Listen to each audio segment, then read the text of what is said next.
What do you have? You gotta watch. No. This is Stanton Friedman. I'm a nuclear physicist with a very strong interest in flying saucers. I'm in Kansas City, Missouri on July 24th, 1991. I'm here to do an interview with Gerald Anderson, a very important witness with regard to the recovery of a crashed flying saucer in New Mexico in July 1947. We have just had a visit with a polygraph examiner who says he has seen no evidence of deception. This is after spending several hours with myself and Gerald, mostly with Gerald. A full report will be forthcoming. So with that, we will talk to Gerald Anderson. Okay.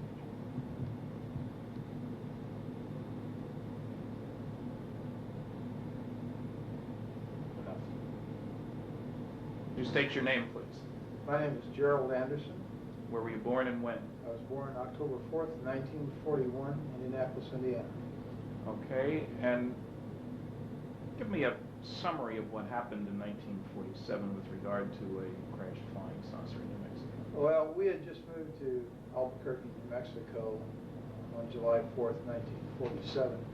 This was approximately the day before we went out on the plains of San Augustine with my Uncle Ted, my cousin Victor, my father, my brother Glenn, and myself. We drove down to the plains of San Augustine, which is west of Socorro, New Mexico, in the Magdalena Daddle area, and we were down there looking for banded and moss agate, which, according to my Uncle Ted and my cousin Victor, was prevalent in the area. My brother, being an amateur rock hound, wanted to get some of this, and it was a way of showing us around the area. And they had relatives down in Magdalena that they wanted to introduce us to. And so we had gone down there, and we got down in the Horse Springs area and had driven off onto the plains down an old rutted road for a mile or so, and seemed like a long ways. We parked the car, got out of the car, and walked down a hillside, the semi-forested, I guess you could say. It had pinon trees and scrub oak and stuff like that on it. And we'd walked, well, not scrub oak, but cedar, and walked down the hillside into an arroyo, a dry wash, and then walked south down a dry wash toward where the agates were supposed to be at. And as we came around a bend in the arroyo that had pinon and cedar trees growing on it, we were able to see farther ahead down the arroyo, and on the next ridge line there was a large silver disc-shaped object was embedded in the side of the ridge line, and there was debris and wreckage and stuff strewn about the area, but mainly this thing was intact. I would estimate its size from an adult perspective to be something like 35 feet in diameter.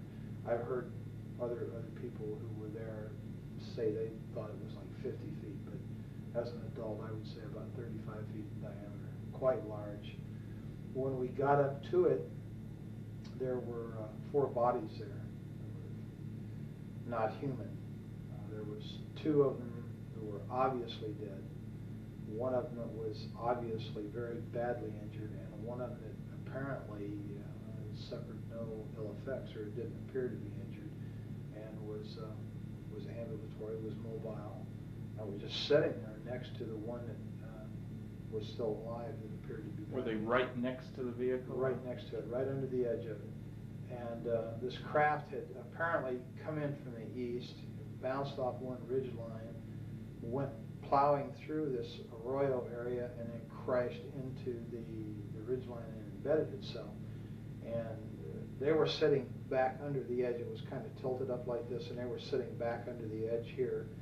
And I'm assuming that this one creature that was all right had laid this material on the ground, but it looked like unrolled tinfoil that these other 3 creatures were laying on, like it was trying to, like you do a person in shock, you know, put them on a blanket, kind of a thing.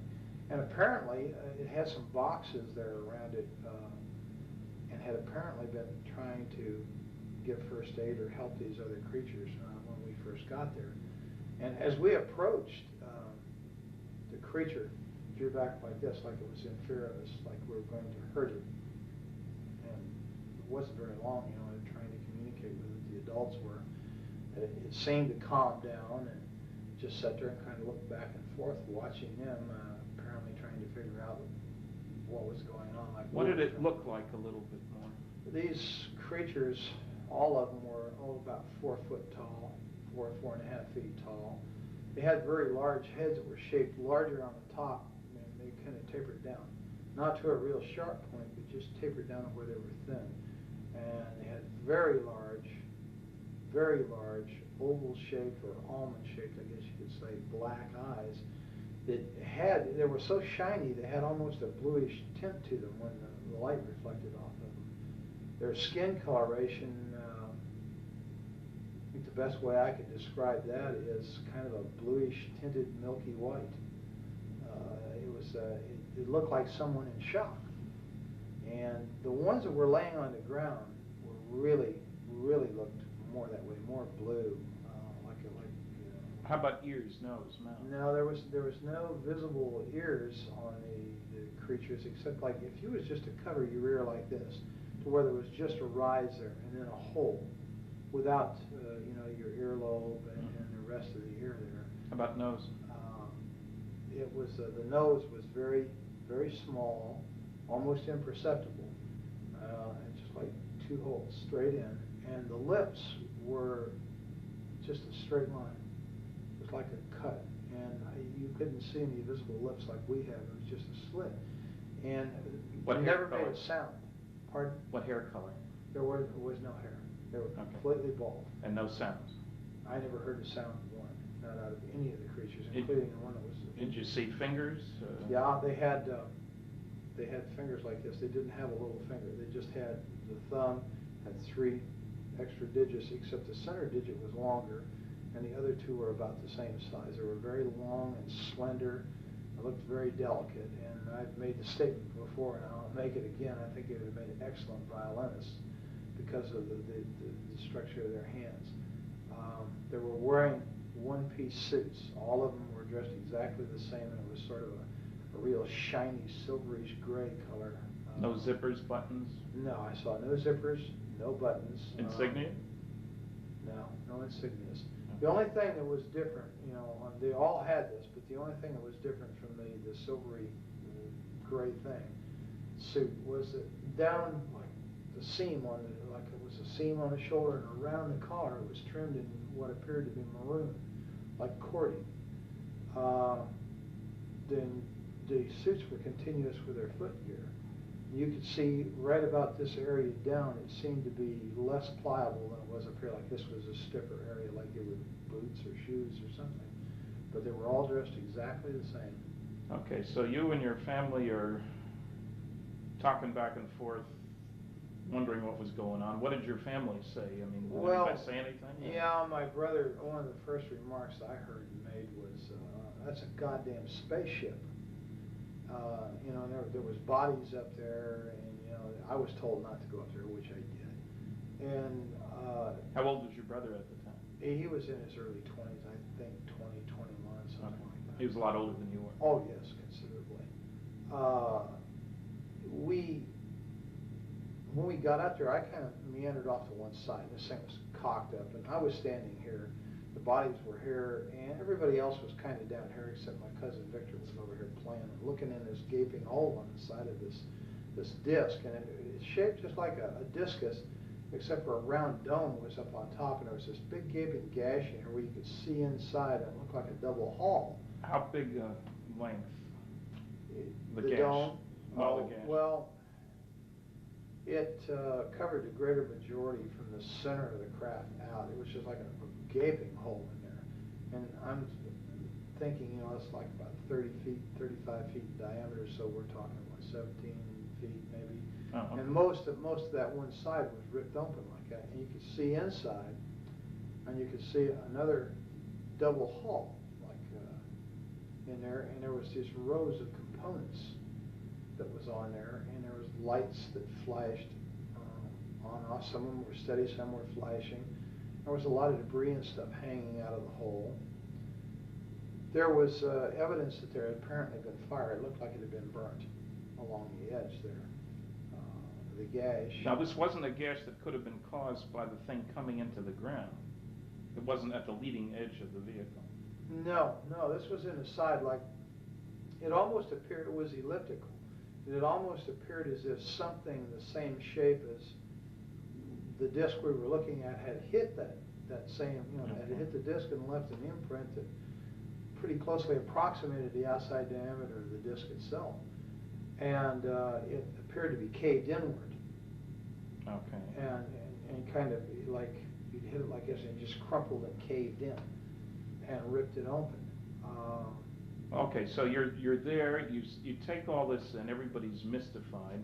What were the circumstances outside? Hot, cold? Very, very hot. Well, to me, being the first time in New Mexico and coming from back east, that dry heat was just like being inside of an oven. It was unbelievable to me. And that was the odd part about this thing. The closer you got to it, the cooler it was. And standing under it in the shade there, next to these creatures' bodies, it was like refrigerated air conditioning. And did you feel air coming out of this thing? Or no, it was just like it was ambient. And I remember reaching up and putting my hand on the side of it, and I think I was afraid it was going to hit my head because there was enough room for me as a small child, I was approximately the same size as these creatures to walk up under there and stand in there, but I kind of did like that, put my hand up against this thing. What did it feel like? It was ice cold. It felt like it just came out of a freezer. Was it smooth? Was it rough? It was very smooth. It had a very smooth texture to it. It was obviously made out of metal. It was very solid, and it was very cold, ice cold. And there was a smell in the area. It smelled volatile, acrid, like acetone. And that seemed to be coming out of that gash, that smell. But the closer you got to this thing, the cooler it was. So I kind of remained there, and I guess that while they were over here, my father and my Uncle Ted and my brother, and Uncle Ted was trying to talk to this thing in Spanish, and of course it didn't understand a word he said. And Dad tried to talk to it, and then they tried, sign language, and that didn't work. And I don't know, for some reason, I just, I reached down and touched it, this one that was laying next to me. And when I touched it, I realized, I jumped back. It scared me and startled me because I suddenly realized that these weren't dolls. I thought they were plastic dolls. And I was still in my mind, these are moving dolls. Until I touched it, and I realized, this was a dead thing. I'd seen dead relatives before, and I unfortunately had made the mistake one time of touching a relative that was in a casket, and I just knew this is a dead thing. And it scared me, and I ran around behind my father and my uncle, and this thing was sitting there on the ground, and it kept looking back and forth, and it just had its hands like this in its lap, and it just kept looking back and forth between the three of them, and like it was trying to understand. And all of a sudden it just turned and looked right straight at me between my Uncle Ted and myself. And this is when it was just like an explosion of things in my head, things I started, feeling just terrible depression, and loneliness, and fear, and just, awful feelings that just suddenly burst into my mind. And I don't know if that meant that it was communicating with me and I was the only one there I could communicate with because I was a kid. I don't know. I turned and ran, and I ran across the arroyo and up on the area that it had bounced off of during the crash, and was just standing there looking down at this scene, and my family, and off in the distance I could see cattle grazing, I could see a windmill, and I could see dust trails out on the playa, out on the plains out there. And I was there for a little while, and then I came back down, and I guess we were there, Victor was in, when I got back down there, Victor was up in the crack, and Ted yelled at him to get out of there, and Glenn went over and grabbed him by the belt and jerked him off. That's your brother? Yeah, and jerked him off and said, get out of there, you could cause this thing to explode and kill us all, and then of course he went prowling around in there. I was kind of standing off to one side looking. That's why I knew that I could look off these rocks that I was standing on right into this thing. That's why I knew, about the lights and the components and stuff. And then, I heard other people talking. I turned and there was a group of people coming up the arroyo from out on the plains from the south. They had come up there, and of course they walked up and was talking. And how many? There was an older man and 5 younger students. Boys, girls? There was 3 boys and 2 girls, and they were all, introducing, talking to my father and my uncle and my brother. What did the older one look like? The man. Leader of this group, Yep. the man, he was a very tall man, very big man. He was wearing a pith helmet when he first came up, one of those kind of explorer helmets. And he was bald, and I know that because he had taken it off and he had done this, a couple times with a handkerchief and put it back on. He was a balding man, and he had a round face. He was very ruddy complected. He's a big man, and he apparently was a doctor because they kept calling him doctor. And as I understand it, was an archaeological group that was out there on some kind of summer thing, and they talked, and he apparently was able to speak several foreign languages, and he tried to talk to this creature several times in different languages, again to no avail. How did he happen to be there? Had he seen the thing? Well, they claimed that they said they saw this thing come down the night before, flaming, and they thought it was a meteorite.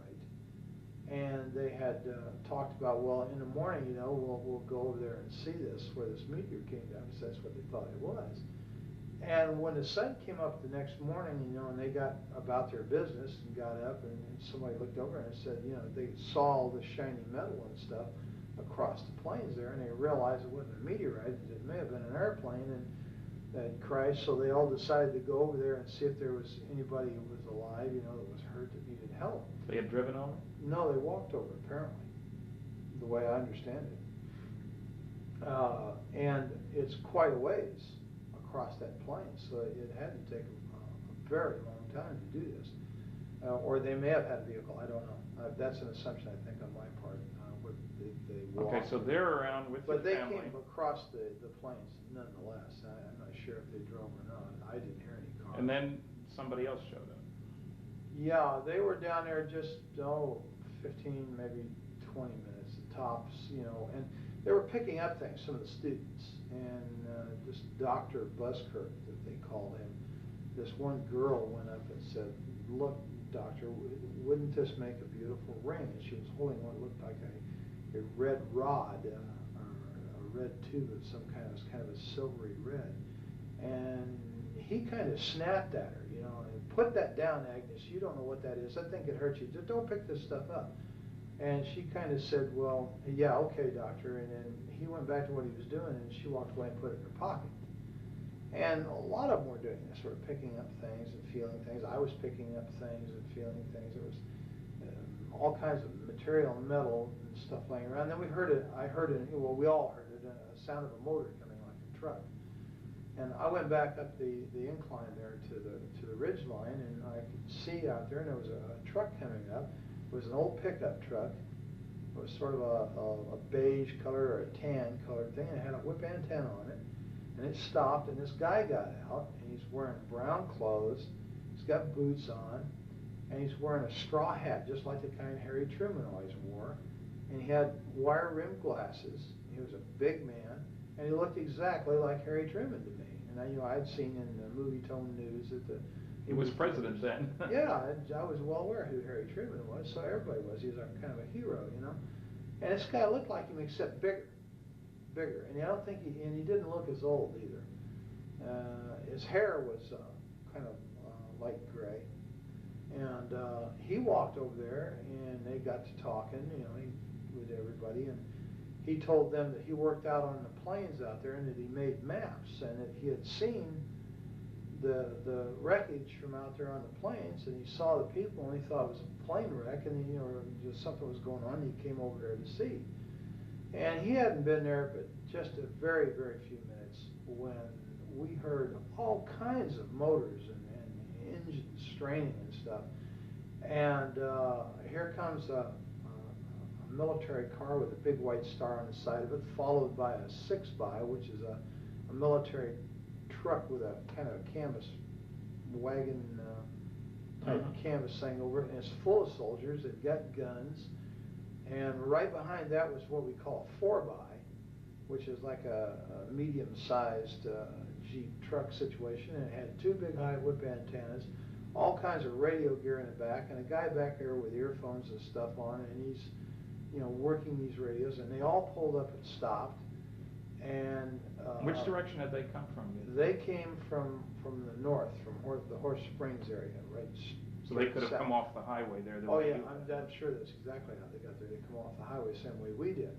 Well, in the meantime, that when it stopped, this black soldier, the sergeant, and the reason I know he was a sergeant, my brother told me he was, and he got out of this car, and then a guy got out on the other side, and Glenn said he was a captain. He told me later he was a captain, and this guy had orange-red hair, and all the soldiers then came running over there, pointing guns at people, and telling them, get away, get away, get away, you know. And when this creature saw these people, the military, he went nuts. He went into an absolute panic, worse than what he did when he saw us. Did he move around, or just his eyes? Or? He just Oh, okay. Crazy, and it was like he was looking Fearful. like he was looking for a place to run and hide. But he never got up. Never got up. He never left the one injured one next to him. And this red-headed officer, this guy was a real butthole. He made all the threats. He threatened to have people shot if they didn't move To away. everybody? Oh yeah, get away, get away. You know, we'll shoot. Get away from there. This is a military secret. You know, just screaming and hollering. And he told my uncle and my father that if they didn't want to spend the rest of their life in prison, they would never say anything about what they saw there. If they ever wanted to see us kids again, they'd take the kids away, and they'd never see the kids, you know, meaning me and Victor, that we'd better keep our mouths shut. If we did not, this is what was going to happen. They were threatening people and pushing people. And The students as well? And Dr. Oh yeah, Busker? they were hustling everybody. And one of the soldiers pushed my uncle. He had a rifle like this, and he shoved him back like that. Well, that was something you don't do to my Uncle Ted. Ted had a violent temper, and he grabbed the rifle and reached over top and smacked this guy and dropped him right there. And Ted had dropped, the fight had dropped with a hat. This guy's a cowboy. He'll hit you in a minute. And of course, when he did that, there was bolts opened, and I guess cocking, you know, they were cocking their rifles. They were pointing guns at people, and everybody, Busker and Glenn and Dad, grabbed him, you know, pulled him back and got him away. Don't, man, they're going to shoot. Don't do that, you know, trying to stop this. And I think we came very close to having someone shot. Then they really started threatening, you know, and they interviewed. Well, did the redhead do all the talking pretty much too? Pretty much, except once in a while the sergeant would chime in and make statements like that to other people in response to the redhead. But mainly it was the redheaded. Was there a name tag? Yes, there was, and his name was Armstrong.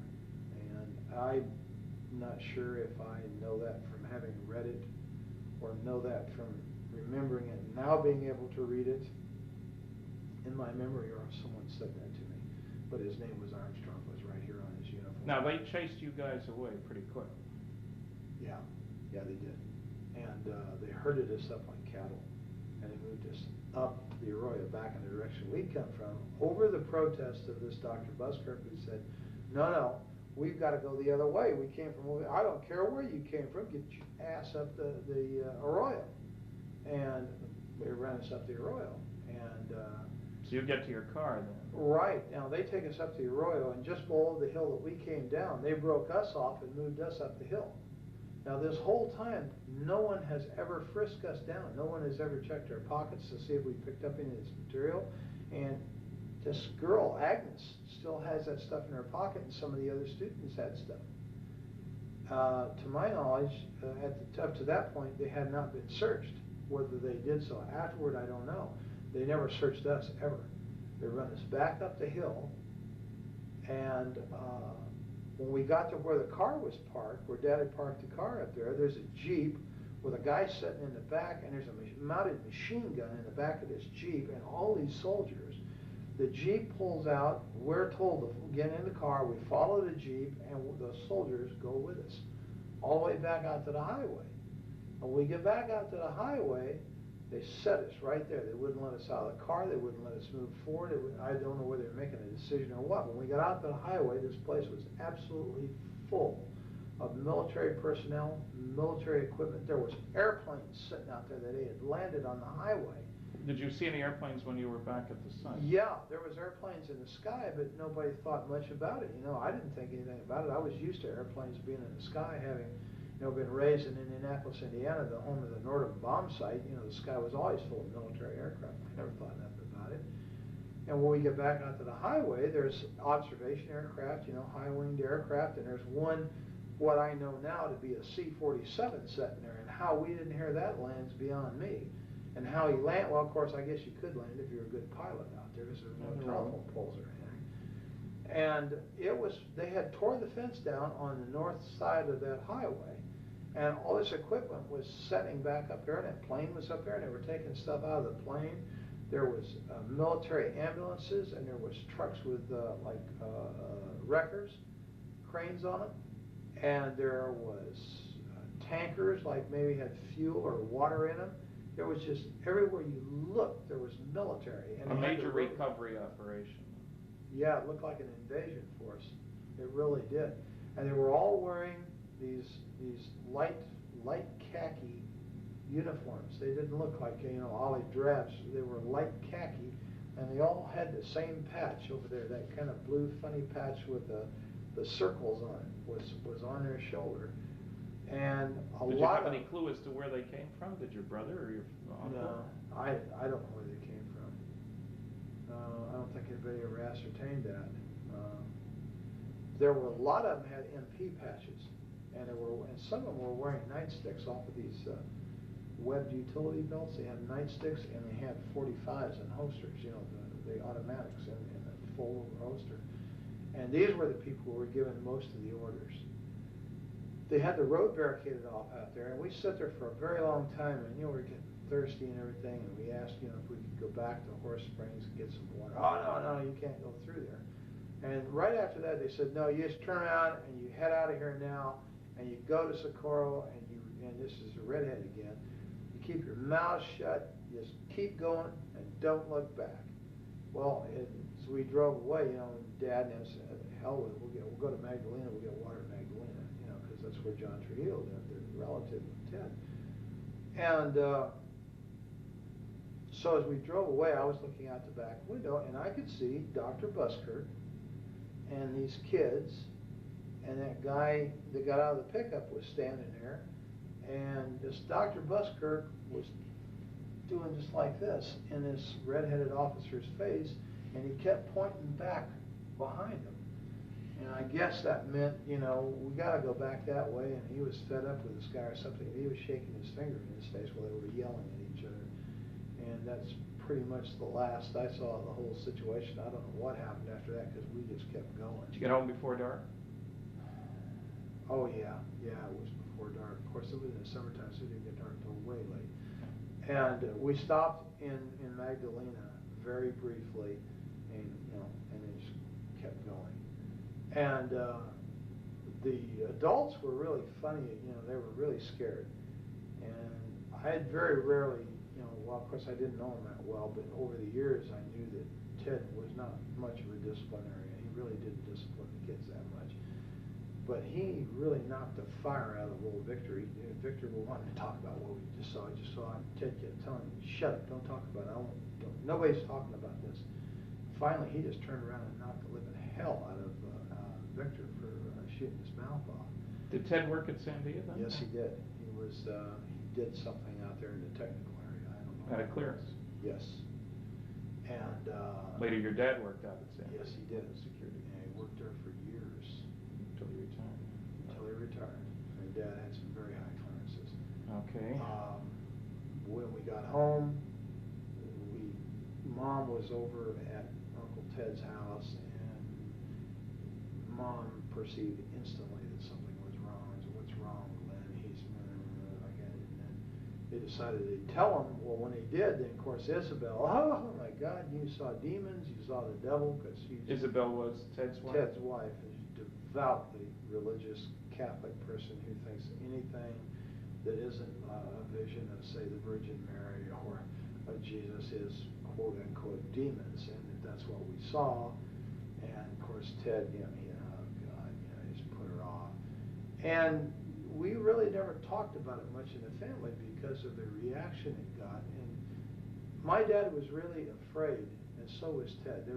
And Glenn especially, because Glenn made the statement about when he first saw the military. He told my father, he said, and Ted and everybody there, don't let them son of bitches know I'm a Marine. Don't let them know. And of course nobody did, and he was in civilian clothes, so he had a pair of blue jeans on, and he was in civilian clothes, so he didn't look like military, or I'm sure his ass had been in real trouble. And they never checked. They just assumed, I guess, that we were. Did they ask your names? Oh yeah, they took our names.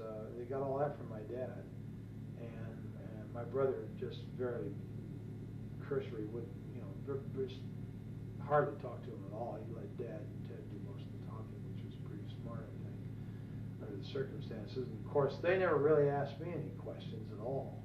You were just a kid. Yeah, I was just a kid. And well, you first went public with this. Now, let's first square away. All the other four that you were with are dead. Yes.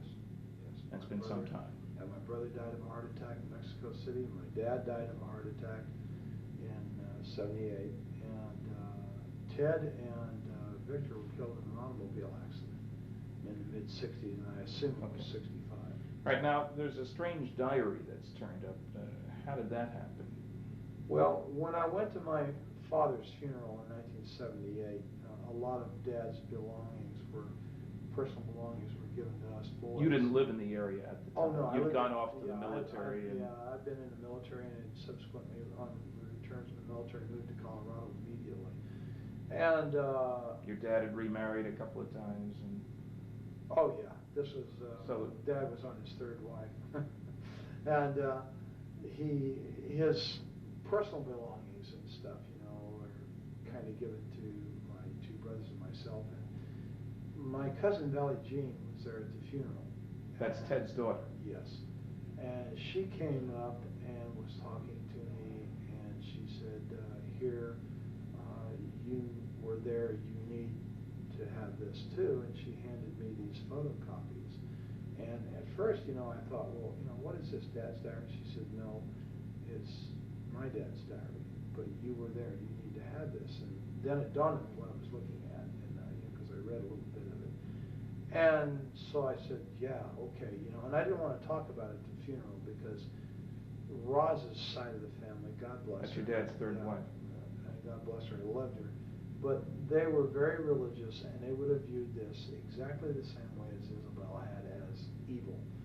And I really didn't want to have any problems with them, we were kind of on shaky terms. We didn't see eye to eye religiously, so we're not quite good. Well, you're active in religion now, aren't you? Oh, yes. You're a deacon in the Episcopal Church? Right. Okay, that means you actively participate in Well, service. yeah, lay Eucharistic ministry. Okay. So yes, I actively participate. I serve on the altar. What do you do for a living now? I'm a security officer in the state of Missouri. And you've been doing police sort of work for several years now? Oh, yes, about 9 years all total. And you also are going to college to be a nurse, and you've already got a couple of associate degrees from community colleges. Right, yes. One Associate of Science and one Associate of General Studies, and I'm working toward my Bachelor's of Nursing. In roughly 2 years, I will have my Bachelor of Nursing. I'll be a licensed. Now, to be a security officer, you have to be licensed by the state of Missouri, do you? Yes, you have to be a certified law enforcement officer, which means that you have to have gone to the state academy, the Department of Public Safety. So that's not just a Basic. pickup thing? Oh, no, you have to It's a attend the professional. academy. Yes, Yeah. it's definite. Okay. And you have to work for the state under these conditions, you have to not only be certified, but you have to have prior law enforcement experience. Now, when we get back to the diary for just a minute, when you were hypnotized by John Carpenter, a psychiatric social worker, and he was asking you questions about the diary, apparently you'd been told that there were a number of copies of that around? Yeah. Something buried out maybe there too? Yeah, as I understood. Well, in fact, in conversations with Valley Jean after the fact, after I got involved in this thing through the Unsolved Mysteries thing, I was told that that wasn't the only diary. That what I had was a copy. Well, it was a photocopy. Okay. And that there were a lot of these copies around, and apparently Uncle Ted or someone had put these out through different people in the family and friends and stuff for reasons, I don't know, to keep them from getting lost or something like that. Okay, now when I asked you for the original, you contacted who? Well, yeah, Valley Jean. That was Valley Jean, okay. Right. She was in a convent. Right. And she was reluctant to do anything. You had to call a number of times, as I recall. That's correct. And you talked to the bishop? Somebody talked to him? Yeah, I talked to a bishop. And he convinced her to send the stuff to me? Yes, apparently. Okay, because I got it directly from Colorado with a cover letter that strongly indicated that she didn't want any more to do with this. That was part of the agreement. But that she considered this the work of the devil, or words to that effect anyway. Yeah, I think she's of the same opinion that her mother was. Okay, That it so was the work of the devil. And you see, all I ever had of this was the photographic copies that I had showed you originally. And as I understand it, you received the original. I received the copies, original the from which originals. those had been made. They were partly burnt. She mentioned she had intended to burn them, but because of your persistence and with the agreement that I never contacted her, she would send them to me. And as you know, when I had forensic analysis done, it showed that the ink dated from the early 70s. The paper could have been available in 47. So it was clearly not an original. But it was also done before there was any publicity about this case. Anyway, because I know I was the first one to get involved. Exactly. Now, as you know, we have discovered, not I, but you had identi-sketches done by a police artist of the various people involved in this. Right. Mm-hmm. And as you know, there is a picture, several pictures that seem to indicate that Dr. Buskirk was Dr. Winfred Buskirk, who had received his PhD at the University of New Mexico.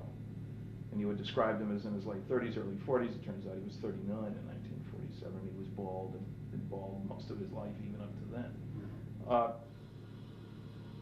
then.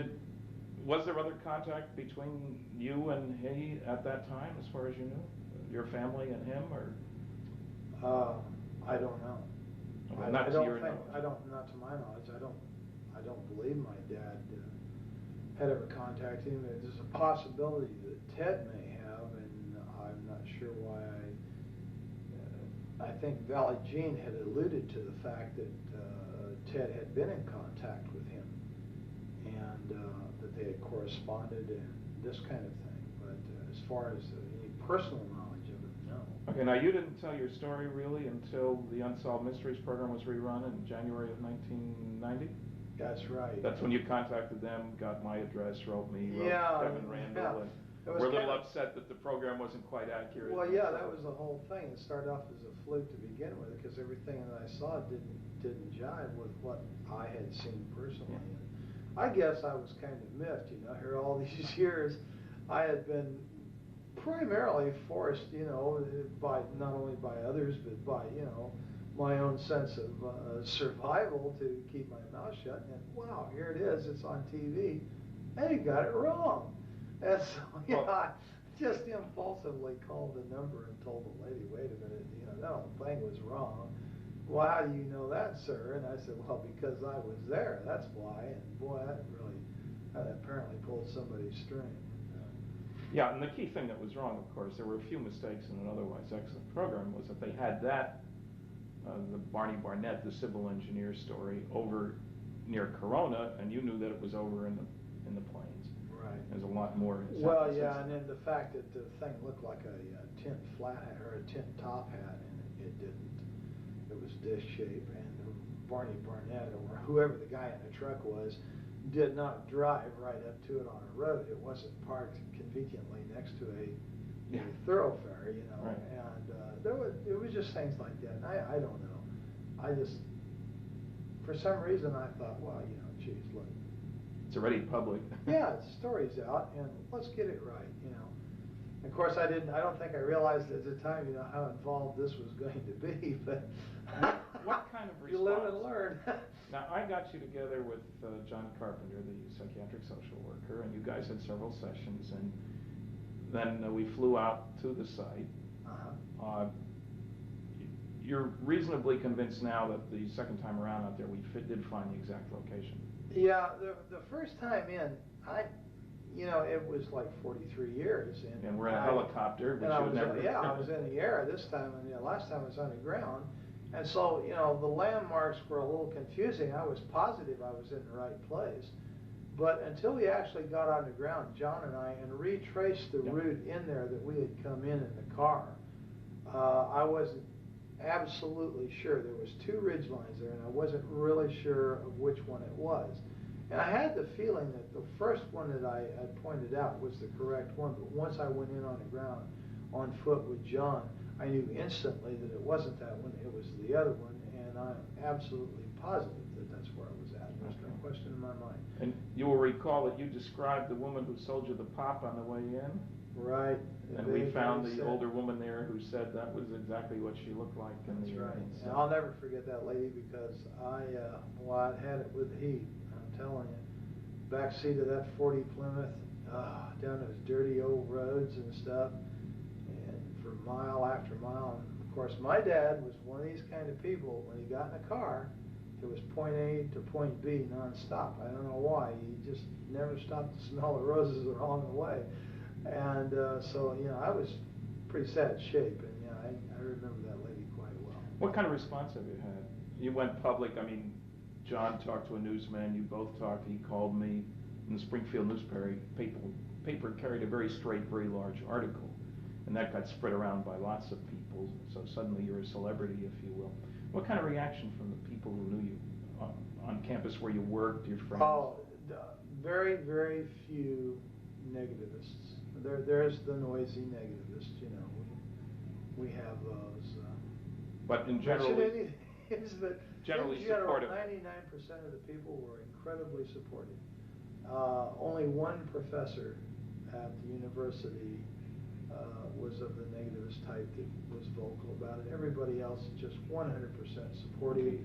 The majority of these people are absolutely convinced, even without this story, that extraterrestrial life forms exist and that the people are flying around out there and moving between systems and stuff. And it's just an unbelievable amount of support. You didn't lose your job. Oh, no. Your boss didn't give you a hard time. Absolutely not. In fact, I think I can publicly say that my boss is extremely supportive because he is a avid ufologist himself. He's fascinated by the subject, and you won't have any problem convincing him either. And my boss has a master's degree. He's not someone that's untrained observer that's given to hallucination.